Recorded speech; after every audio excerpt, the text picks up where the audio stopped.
So welcome back. I hope you enjoyed the first video. In today's video we're going to be talking about the frustrations that I see time and time again from many perfumery students and how we're going to just blast through those and get rid of them forever. So I really hope you enjoyed the last one, and we're going to do the same thing. We're going to just hop over to my computer now and start the training. And as before, I'd love to hear your comments, your frustrations, anything you want to share. Leave a comment below and let's get started. Welcome to part 2 of the free training, Creating Perfume, the 10 biggest frustrations that perfumery students have and how to eliminate them. In the last video we dispelled the 5 myths about becoming a perfumer that are holding you back. So if you haven't watched that video, please go back and do that now. And today we're going to delve into the 10 biggest frustrations that students have when they start out. Now these are frustrations that everyone has when they start, including me. So going back to more than 10 years ago when I was creating fragrances for Neal's Yard and teaching blending classes on their aromatherapy course, students had these frustrations, and the same ones come up time and time again for me today with students on my beginners classes. So what are these frustrations? Frustration number 1, I just don't know where to start.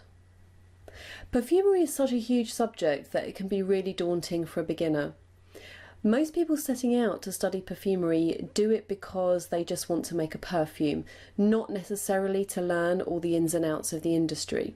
Some do, but there's a lot of background stuff that, while it's good to know, it's not really essential at the beginning, and it's not going to get you to where you want to be in creating perfume.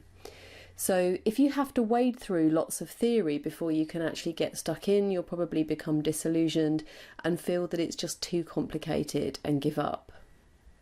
It's a bit like my 9-year-old nephew learning to play guitar. In the beginning he just wanted to play a Green Day song to impress his friends, but in order to play a tune he needs to learn what the notes are and the chords before he can put them in the right order. And whereas most guitar teachers would have made him go through the process of making him learn everything before playing a song, the guy he learned with was great. They did a little bit of theory and then he learned to play the opening of a song. This gave him a sense of achievement and made him feel like a guitarist pretty quickly, and it made him want to learn more. And perfumery is traditionally taught in a very similar way to music, in that you have to learn all the theory and the materials first, then you make accords, and most students come out of perfumery school barely having made a finished fragrance. And I think this can be quite soul destroying, and I think it's important to give students a sense of achievement as soon as possible before they drown in the theory. So here's where you start. Start with your raw materials, study them and learn as many as you can before trying to blend them. I teach a step-by-step approach in my classes so that students can make a great smelling perfume right away with minimal knowledge. The key to this is keeping it simple. Learn a few materials in one fragrance family and then practice blending them together. You can then build on that and later keep going back to repeat these steps. Frustration number 2. I've tried making a perfume but it always smells terrible. Please don't be too hard on yourself. Many perfumers with years or decades of experience do many, often tens or hundreds of trials before getting it right. Obviously studying the materials and learning the craft is the first step, but keep practicing and above all, keep it simple, especially with natural materials. The more you add, the more muddled your fragrance may smell, especially when you're just starting out. Frustration number 3. I made a perfume I like, but I can't remember what I did. I hear this so much, and I have to say that I'm really strict about this in my classes. Write it down. Don't expect to remember how you made your great masterpiece off the top of your head. Perfumery is an art, but there is no excuse for sloppy record keeping. You have to be methodical, or you can never hope to recreate a fragrance. So every step of the way, every drop you add, every gram, every mil of material, write it down. Don't expect yourself to remember it just off the top of your head. Frustration number 4. I made a perfume I like, but it doesn't last. This is a common complaint, especially with all natural fragrances, and unfortunately there is no quick fix for this. There's not something that you can just add in and, everything will be hunky-dory. Creating a fragrance that lasts is not simply a matter of adding a secret ingredient. It has to be worked into the formula. When it comes to naturals, don't expect them to last as long as a commercial perfume that's made with aroma chemicals, unless you are prepared to use lots of heavy base notes. So things like vetiver, vanilla, frankincense, benzoin, they can make a natural fragrance last, but if you're making a nice sparkly citrus cologne type fragrance, then that really isn't going to last any time at all. And we will go into that in a lot more depth in the online course, but don't expect too much, especially from naturals. Frustration number 5, I don't know which materials go together. Now, this is just a matter of study, but here's a tip. Blending materials that are in the same fragrance family is an easy starting point, so that's a good place to start when you're learning, as is blending those of the same volatility, so i.e. all top notes. For example, citrus notes are quite easy to blend together, and some of the florals, things like jasmine and rose, will always smell great together. So when you're studying your materials, look for similarities as well as differences in them. The similarities can help you build connections from one material to another. For example, rose and geranium, although they're completely different materials and they have very, very different facets, there is an element of similarity in them. Geranium has rosy elements to it. And looking for those connections helps you to build little bridges between the materials. Frustration number 6, I don't understand chemistry, so I can't be a real perfumer. As I mentioned in the first video, the idea that only chemists can become perfumers is a myth. A basic understanding of chemistry is useful, but a full-on chemistry degree is really not necessary. However, you will probably find that on studying perfumery that you do develop an interest in chemistry and what makes materials behave as they do, and that will come in handy for you later down the line. And although I've studied basic chemistry and have a diploma in cosmetic science, I am most definitely not a chemist. However, one of my favourite books is Scent and Chemistry by Philip Craft, and Philip designs odour molecules for perfumery and regularly posts fascinating things on the book's Facebook fan page. So if you find chemistry daunting and you have an interest in perfumery, start here. So go ahead to the Scent and Chemistry Facebook page if you are on there, and they're also on Twitter as well. And I guarantee that if you've got a passion for perfumery, you will be hooked. And he posts lots of really interesting insights on that page. So if you really want to kind of get a little bit of a feel for the chemistry side of perfumery, check that book out. And if you don't want to fork out for the book, which is quite expensive, go and have a look at their Facebook page. So there are many perfumers over the years that have expressed a view that actually being a chemist is a disadvantage to perfumery. And one of those was John Carles.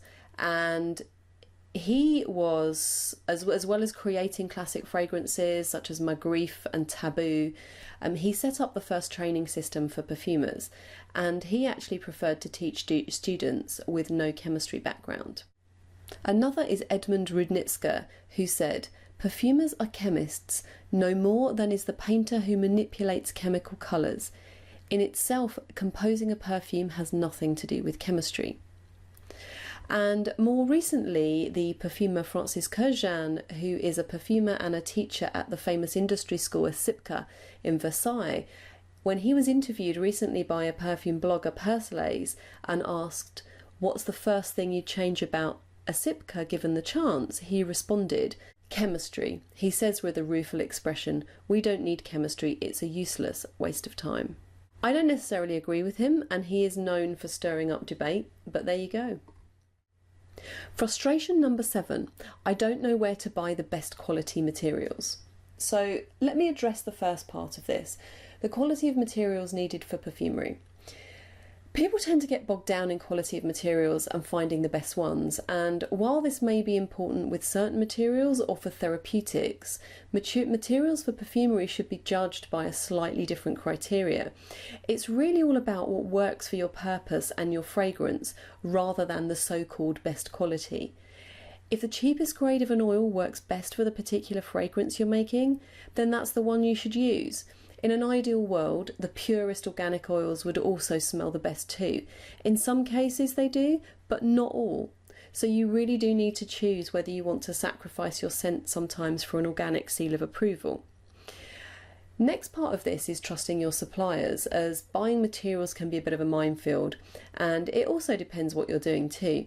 If you're creating a fragrance for yourself, it isn't too much of an issue.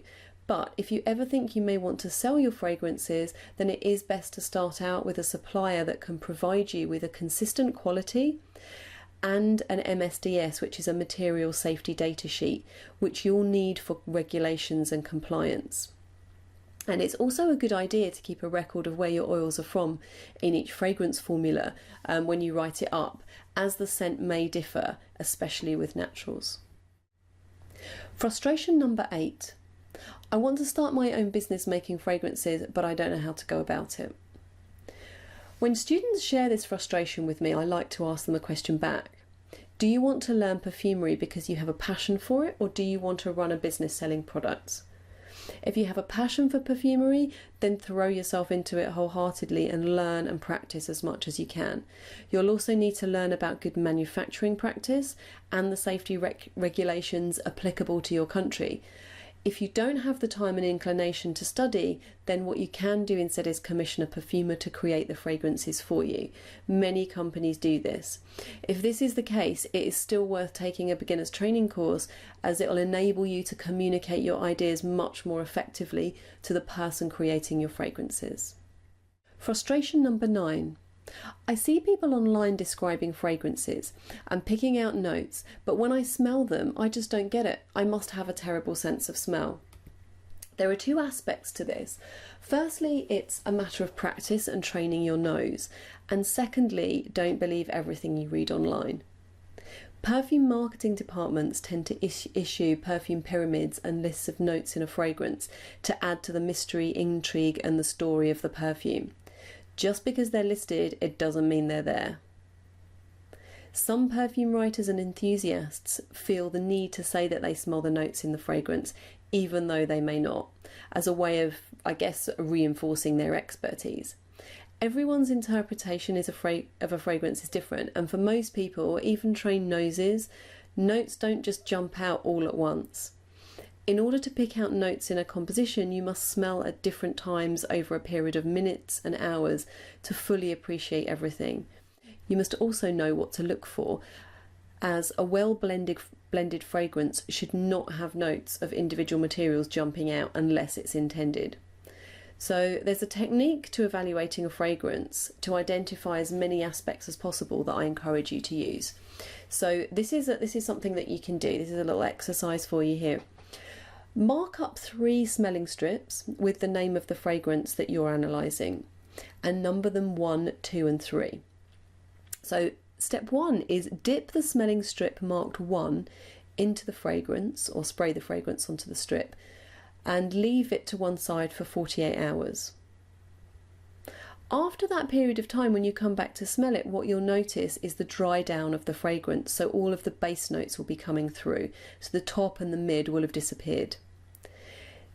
Dip the strip marked 2 into the fragrance and then leave it for 30 minutes. This is the main character of the fragrance minus the top notes, so after 30 minutes on your strip 2, the top notes will have pretty much disappeared, and you'll still notice the mid notes. Then dip the strip marked 3 and smell that immediately to establish the top notes of the fragrance. And the easiest way to do this is by smelling strip 2 for a few moments and then immediately smelling strip 3. And what you'll notice when you do this exercise is that by fatiguing your nose to the mid and base notes on strip 2, the top notes on strip 3 will jump out much more easily. Now, I go into this a lot more in depth in my course, but you can get practicing with this now with any perfume really that you have at home. Frustration number 10. I don't know how much of one material to use with another, and it always turns out wrong. Now, this is something I go into in much more depth in my courses, but here are a couple of tips for you that you can get started with straight away. Firstly, get to know your materials with a regular system of study. And secondly, pre-diluting a small set of your materials in alcohol to 10% means that you can play around with them without wasting too much material. And a technique of working out which materials may work together is dipping a strip of each material that you want to use and wafting them together under your nose in kind of like a fan type of thing. And this will give you an idea of how they may smell together. And of course, this isn't foolproof, and it's not a completely accurate method of working out what goes with what, but it is a really good starting point before you start mixing and using up materials. The next thing to think about is the impact of the materials, which can be assessed on a smelling strip. For example, if you're smelling lime oil and mandarin oil on two separate smelling strips, it's really easy to establish that the impact of lime is much higher than that of mandarin. So when you smell the lime, you'll notice it's much stronger and it kind of hits you a bit heavier than the mandarin, which can smell quite delicate and much, much softer. So smelling them together makes you realise that, if you were to put those two materials in a blend together, you would need way more mandarin and far less lime to prevent the lime from dominating. So this is a little trick that you can do with your materials. So if you're not sure about how much to use of one with another, dip each one on a separate smelling strip, smell them together and see what the impact is. The higher the impact, the less you need. So those are the 10 biggest frustrations that perfumery students come to me with, and I hope that was helpful for you. And what I'd really like is for you to let me know if there's anything else that's stopping you from creating perfume. Is there a frustration that you have that I may have missed? Please let me know in the comments below. And in the next video, I'll be sharing the 11 huge mistakes that beginners and some not so beginners make. And these are mistakes that will prevent you from making a really great fragrance. So thanks for watching, and I will see you in the next video.